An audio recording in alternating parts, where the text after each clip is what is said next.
Sa mga OFW at sa mga permanent resident na sa ibang bansa na gumagamit o nagmamaneho ng sasakyan na may foreign driver's license na mga nagtatanong kung pwede daw ba gamitin ang foreign driver's license nila sa Pilipinas at kung ilang araw. Eto guys ang kumpletong detalye para may idea kayo at kapag mag-i-stay kayo sa Pilipinas ng lampas 90 days ay pwede nyo i-convert ang inyong foreign driver's license sa Philippine driver's license. Foreign driver's license ng OFW. Paano i-convert sa Philippine driver's license? Marami po tayong mga kapatid na OFW at balikbayan na nagtatanong, Colonel Busita, may driver's license po ako sa ibang bansa. Pwede ko po ba itong ipa-convert dito sa Pilipinas? Ang sagot po diyan ay oo, basta't valid ang inyong foreign driver's license at kompleto ang inyong requirements.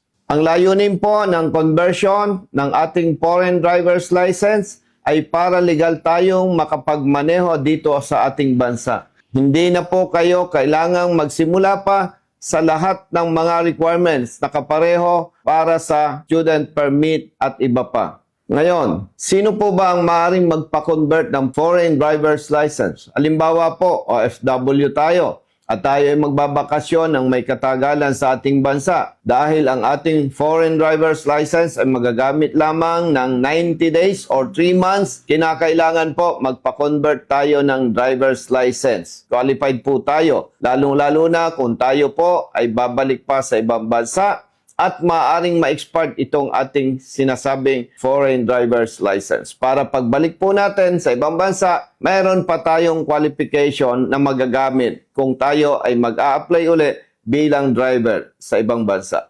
Ano naman ang mga pangunahing requirements kung tayo ay magpapakonvert ng foreign driver's license? Una, siyempre, valid ang ating lisensya sa ibang bansa. Ikalawa, of course, meron tayong passport. Dito sa passport, makikita kung kailan tayo umalis at kung kailan tayo bumalik dito sa ating bansa. Ikatlo, visa o entry documents na magpapatunay ng inyong legal na pagpasok o pagbalik dito sa ating bansa. At ikaapat po, medical certificate mula sa accredited clinic ng LTO. Paalala naman sa mga kapatid nating OFWs na mayroong foreign driver's license.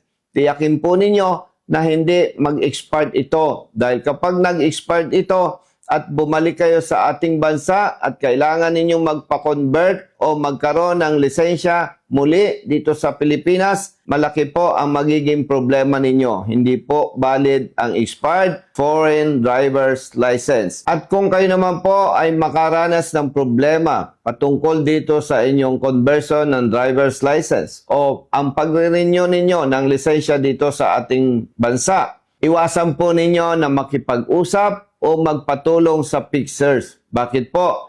Marami na po ang nagka-problema. Ano yon? Dati, maayos naman ang kanilang lisensya, pero nagtiwala sa fixer. Nagulat na lamang nila pagkalipas ng ilang mga taon at sila ay nagkaroon ng violation. Kapag nahuli, fake ang kanilang driver's license. Anong malaking problema dito? Imagine, maayos naman ang lisensya mo, pero nung magre-renew ka, nagtiwala ka sa fixers, nako, malaking problema yan. Yan po ay isang basihan para ma-revoke ang inyong lisensya at hindi na kayo pagkalooban nito ng LTO. Kaya ulitin ko po, iwasan po ninyo ang fixers. Kung may problema, nandito po kami. Handang tumulong sa inyo. Bukas ang aming opisina, 24 oras, araw-araw. Our SAP hotlines, 0917-678-2016.